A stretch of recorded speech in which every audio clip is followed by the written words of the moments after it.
You know that feeling when you're in a conversation and you're hanging on every single word, but you still feel like you're missing something important? Well, today we're going to dive into this really powerful and honestly often overlooked form of communication, one that happens in total silence. So let me just ask you this. What if the real key to connection, to actually truly getting what someone is about, isn't in what they're saying at all? What if it's hidden in those silent moments in between the words? Well, the thing is, they are. The deepest connections, those moments where you just get each other, are almost always forged without saying a thing. And that idea right there is the key to what we're exploring today. It's like a silent superpower that can unlock these incredibly deep connections. So let's get into what it is. Okay, so the official term for this is empathy through microexpressions. But what does that really mean? It's basically the art of building a real connection with someone, not by what you say, but by silently acknowledging or even reflecting the emotions you see play out on their face. It's a way to show you understand without ever having to speak. So, really, it all boils down to this. We're shifting our focus.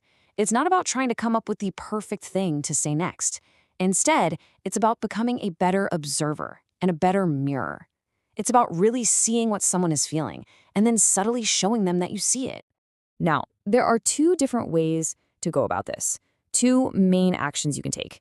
So let's break down the difference because it's a subtle one between reflecting an emotion and just acknowledging it. So, on one hand, you have silently reflecting.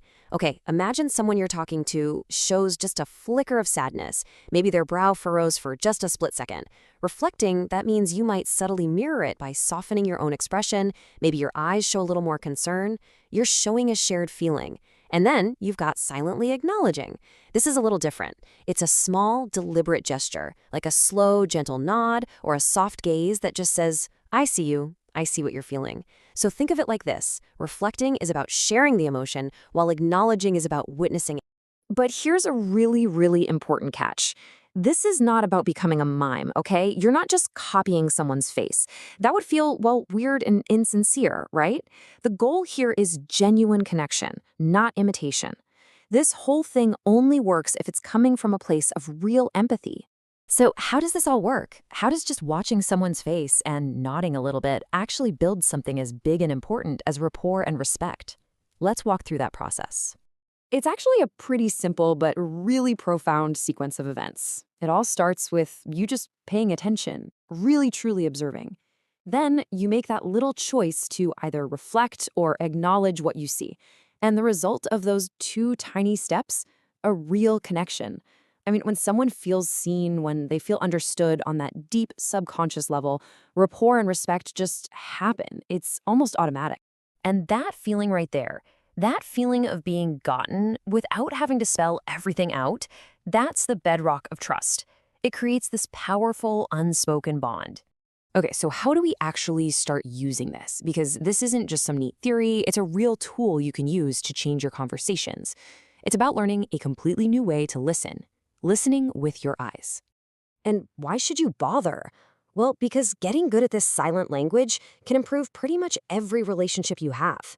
We're talking deeper connections with your family and friends, stronger trust with your colleagues at work.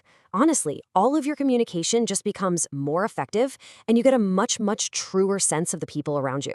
So I'll leave you with this little challenge. The next time you're talking with someone, try to listen with more than just your ears. Pay attention to those tiny, fleeting emotions on their face. What do you see? And how are you going to show them that you see it? Who will you really be listening to?